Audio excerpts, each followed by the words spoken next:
Welcome to week 153, Mind Your Business Civility. Civility is the secret sauce in life and in business. It all started with an aioli. I was late for lunch with colleagues one day.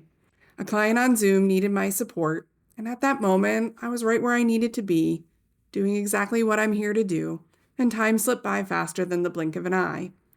You think you can get where you need to go as fast as you can click on the next Zoom room, but spoiler alert, physical teleportation isn't a thing yet.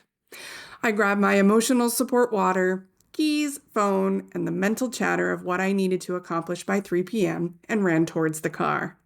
Waze glared back at me and said that I would be 7 minutes late. Ugh. I took a deep breath and a mantra. Everyone will prefer that I arrive safe rather than on time. Naturally, my colleagues welcomed me with open arms, smiles, hugs, and zero acknowledgement of my delay.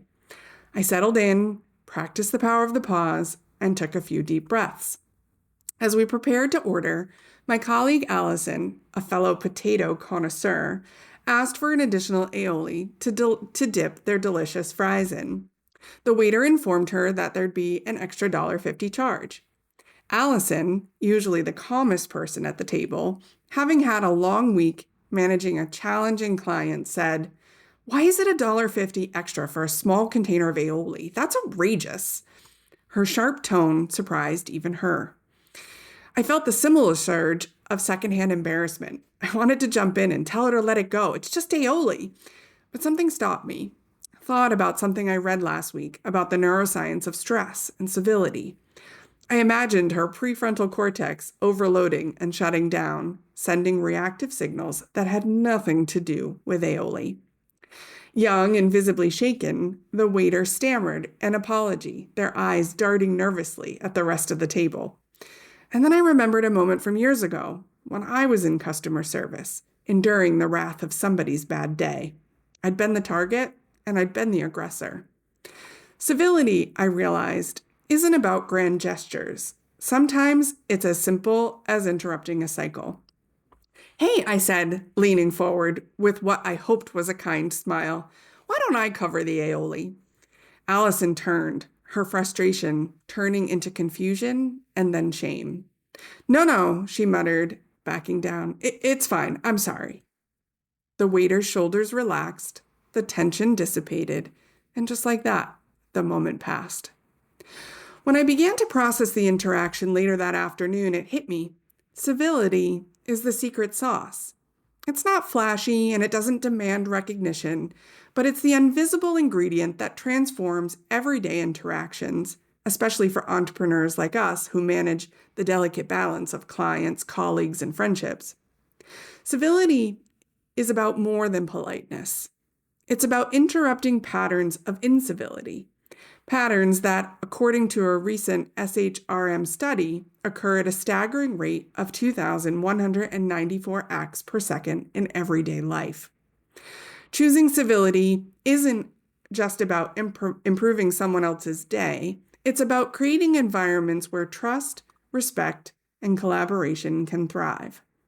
As entrepreneurs, we're responsible for creating these environments for our clients.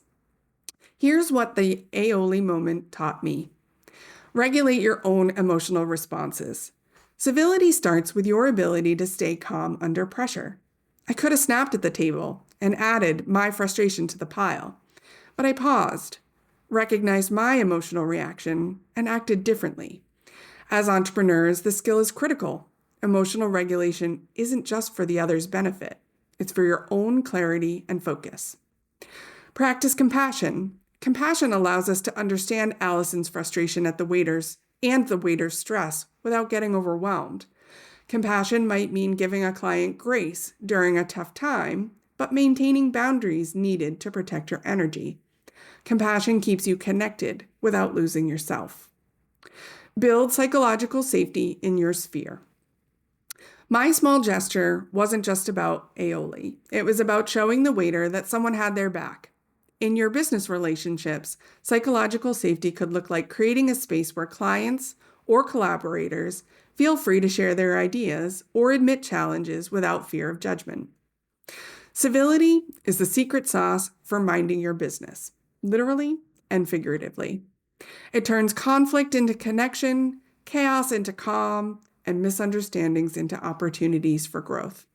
So the next time you're in a tense moment, ask yourself, what's my secret sauce here? Because sometimes all it takes is to change the day is the choice to cover the cost of an aioli. My questions for you this week: what common acts of incivility do you observe in your personal or professional life, and how do they impact the environment? And what strategies do you use to build psychological safety in business relationships, and how do they foster trust and collaboration? Please reply and share with me.